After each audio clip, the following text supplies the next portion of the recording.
So hello everyone. सो आज CPI का day था एंड आज के दिन मैंने गोल्ड में एक ट्रेड लिया जिसमें आई हैव कैप्चर्ड 8 पॉइंट्स, मतलब 80 पिप्स के आसपास हमने कैप्चर किया है।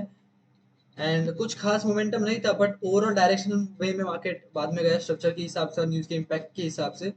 जैसे न्यूज़ रिलीज हुआ था, डेटा रिलीज हुआ था, उस टाइम पे एक अपोजिट डायरेक्शन में एक मूव आया था, जो कि था 40-50 पिप्स का। वो भी ज़्यादा कुछ प्रॉफिटेबल किसी को हुआ नहीं होगा उससे, क्योंकि वो डायरेक्टली नीचे आ गया।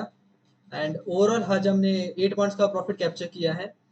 And I will explain you that कि देखो, फर्स्ट ऑफ ऑल मेरा जो नरेटिव था वो था कि यहाँ से मार्केट ने जो ऑर्डर ब्लॉक बनाया इसको टैप किया। और ओवरऑल लास्ट की वीडियो में मैंने आपको बताया था कि 4 आवर का पीओआई जो है मार्केट वो डन करेगा और वहां से ही मार्केट में एक बुलिश रैली आएगी। और वैसे ही हुआ, मार्केट ने 4 आवर का पीओआई डन किया और वहां से एक अपसाइड का मोमेंटम आ गया। ओके, सो वो मोमेंटम आने के बाद मैंने सबसे पहली चीज ये देखी कि ये लिक्विडिटी यहाँ की स्वीप हुई।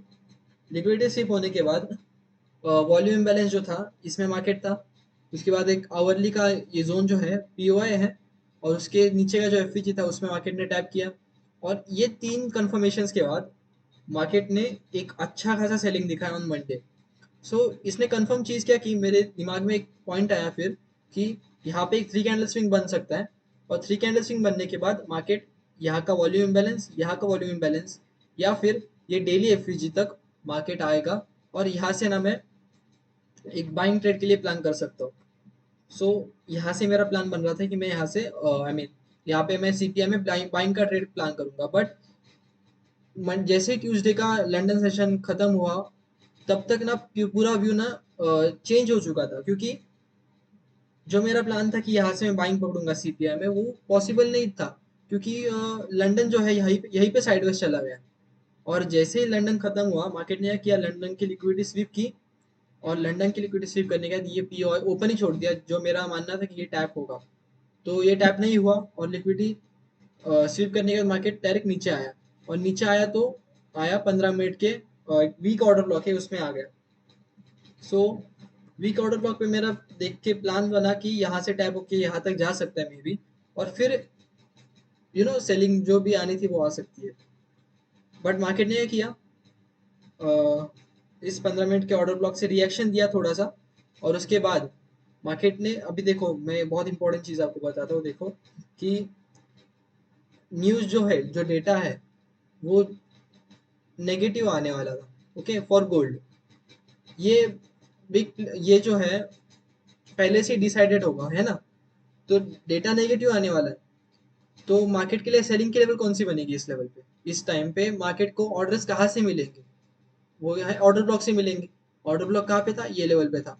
ये लेवल पे एक छोटे से एफईजी के साथ एक ऑर्डर ब्लॉक था, बाकी इस लेग में कहीं पे भी ऑर्डर ब्लॉक आपको नहीं दिखेगा। तो सिर्फ यही पे था और प्रॉपरली मार्केट ने देखो इसी में आया, ये देख सकते हो, इसी जोन में आया और इसको टैप करके मार्केट डायरेक्ट नीचे आया। ये पॉइंट मैंने उस टाइम पे कैच नहीं कर पाया था।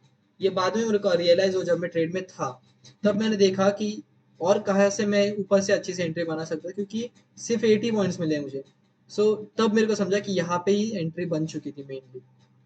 और अगर मैं, तो मैंने डायरेक्टली मेरा माइंड चेंज कर दिया, क्योंकि न्यूज़ जो है वो पॉजिटिव आई यूएसडी के लिए और गोल्ड के नेगेटिव होगी फिर वो। सो ये फर्स्ट ऑफ पॉइंट था। उसके बाद ये मैंने नैरेटिव देखा, ये एक पर्सपेक्टिव से मैंने देखा, ये सेकंड पॉइंट मिला। और जैसे ये दो पॉइंट मुझे मिले, तो मैंने समझ लिया कि मार्केट अगर नीचे जाएगा तो अभी कहीं पे यहाँ पे नहीं जाने वाला है फिर से, क्योंकि कुछ स्ट्रक्चर नहीं है उस टाइम पे। देखो 1 मिनट में आप जाओगे तो ये लेवल पे कुछ बना ही नहीं, कुछ पीओआई वगैरह बना ही नहीं अच्छा सा। ये देखो जो बना वो टैप था।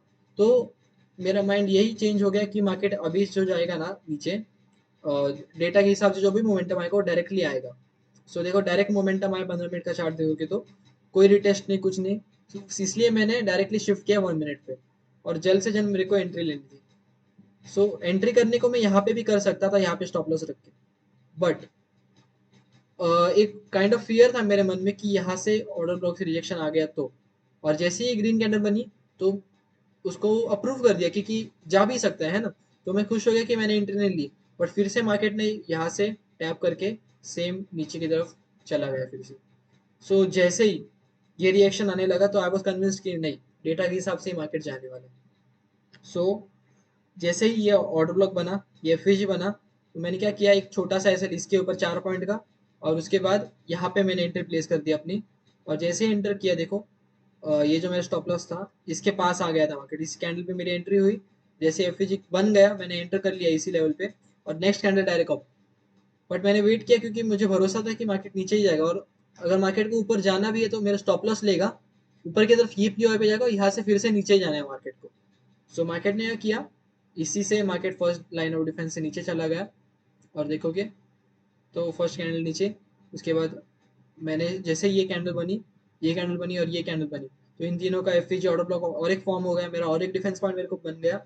तो मैंने स्टॉप लॉस सीधा इसके ऊपर ला के रख दिया, जो कि था एक पॉइंट का स्टॉप लॉस था, आधे या 1 पॉइंट का स्टॉप लॉस था। और वैसे ही ट्रेड मेरा कंटिन्यू किया। और ये जो है 338 के लेवल मैंने मार्क करके रख दिए। सो वो लेवल का रीजन आपको बताता हूँ 5 मिनट्स में आते हैं। ये देखो, ये एक ऑर्डर ब्लॉक है ना, इसके स्टार्टिंग पॉइंट है ये, और एफईजी का एंड है उसका, तो उतना तो टैप करने आएगा ही। ओके, तो इसलिए देखो, जैसे ही मार्केट ने ना 1 मिनट में देखोगे आप तो इस लेवल को टैप किया, डायरेक्टली ऊपर जाने की कोशिश की, यही लेवल पे जैसे ही आया मार्केट ने डायरेक्टली ऊपर जाने की कोशिश की थी।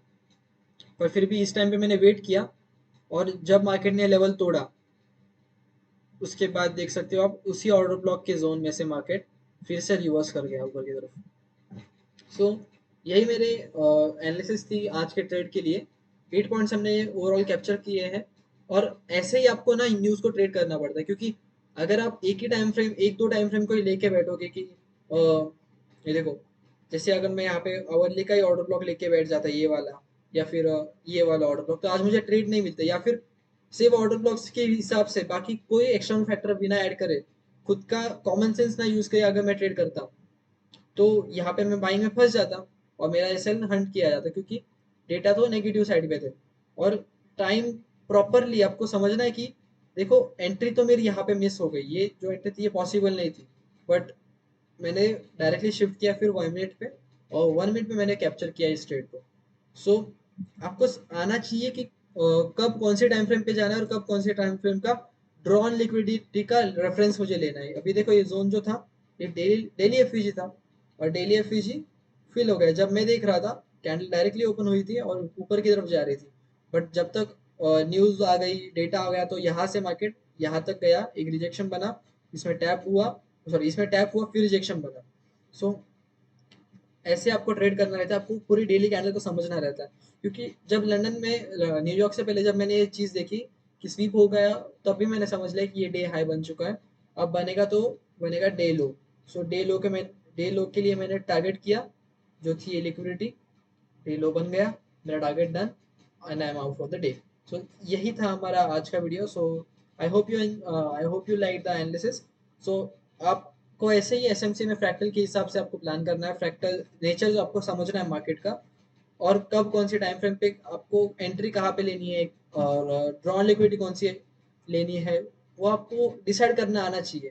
अगर वो नहीं आपको आएगा तो एसएमसी में एक भी पजल की तरह है, इफ यू मिस वन, और even if you miss one piece, आपका पूरा ट्रेड रॉन्ग हो सकता है, आपके पूरे बायस खत्म हो सकते हैं, कुछ फायदा नहीं होगा आपके, कुछ भी बायस का, न्यूज का, कुछ किसी चीज का फायदा नहीं होगा अगर आप मेन एलिमेंट्स जो है वो आप मिस कर दोगे। ओके, सो क्योंकि जैसे कि अगर मैंने यहाँ पे इस पीओ को अब देखो, तो मंडे को ये टैप हुआ, और यहाँ पे टैप होने के बाद मैं पूरे बायस मैंने चेंज कर देता कि यार अभी तो ऊपर ही जाने वाला है, तो मैं फंस सकता था। क्योंकि ये जो पीओआई है, इसके अंदर भी एक पीओआई होंगे ना, ये 15 मिनट है, आवरली था, तो ये 15 मिनट का भी ऑर्डर ब्लॉक था।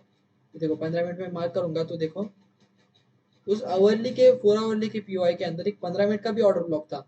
तो इसका बोलते हैं रिफाइनिंग। तो इसको मैंने रिफाइन करके देखा, तो मुझे दिखा ये लाइन, और देखो ये लाइन पे आया, रिजेक्शन लिया और मोमेंटम आ गया। सो इसी फ्रैक्टल नेचर को आपको समझना पड़ेगा, आपकी ड्रॉन लिक्विडिटी आपको प्रॉपर रखनी पड़ेगी। So that's all.